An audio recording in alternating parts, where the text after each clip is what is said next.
Lead me by the hand and help me face the rising sun.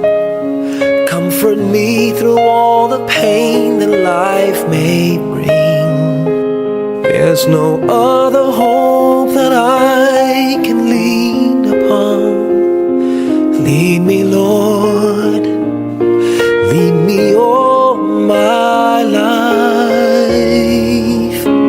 Walk by me across the lonely roads that I may face. Take my arms and let your hand show me the way.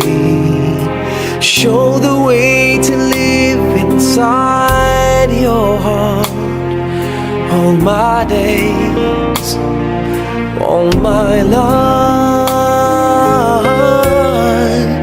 You are my light, you're the lamp upon my feet. All the time, my Lord, I need you there. You are my light, I cannot live alone. Let me stay by your guiding love all through my life. Lead me, Lord. Lead me, Lord. Even though at times I'd rather go alone my way, help me take the right direction. Take your road. Lead me, Lord, and never leave my side. All my days, all my life. You are my light, you're the lamp upon my feet.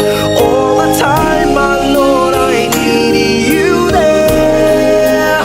You are my light, I cannot live alone. Let me stay by your guiding love all through my life. You are my light, you're the lamp upon my feet. All the time, my Lord, I need you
Verse 20, yun, malakas.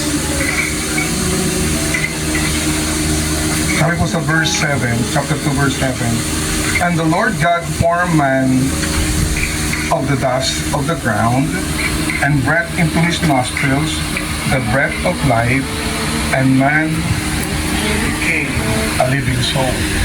Sabi po doon, ang tao daw ay kinuha mula sa alabok, ibig sabihin, kung tayo po ay galing sa alabok, tayo po ay babalik sa alabok. Pero ang pinakamaganda rito, tayo ay hiningahan ng Diyos. Ang hiningahan yun ay yung buhay na ipinahiram sa atin.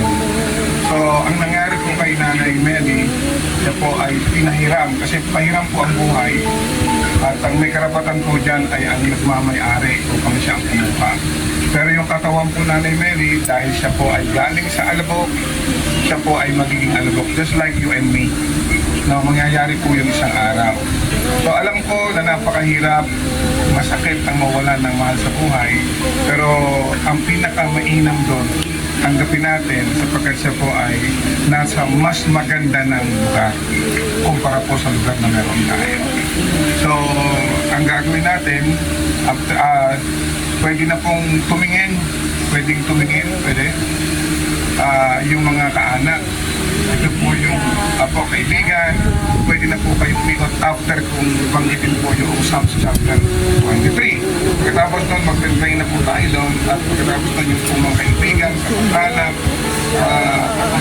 lahat po ng naging bahagi sa buhay po namin Pilipino ay pwede na po tumayo at tignan at masdan niyo yung kanyang mukha for the last time. Pero yung mukhang niya, babalik din po tayo. Sabi ng Psalms 23 verse 1, The Lord is my shepherd, I shall not want. He maketh me to lie down in green pastures. He leadeth me beside the still waters.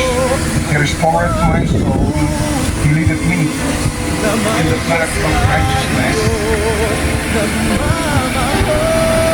For His name's sake, yet though I walk through the valley, huli po akong nagsusumamo na ikaw ay magbigay ng lakas at kakayahan upang mula sa kalungkutan ng mga mahal sa buhay ni Nanay Meli ay magkaroon sila ng comfort mula sa iyo.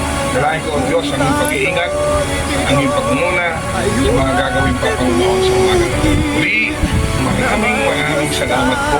These things we ask and we all pray in Jesus' name. Amen and amen. So, lahat po ng kaanak, po, at pwede na po kayo tumayo at pwede nyo na pong tignan.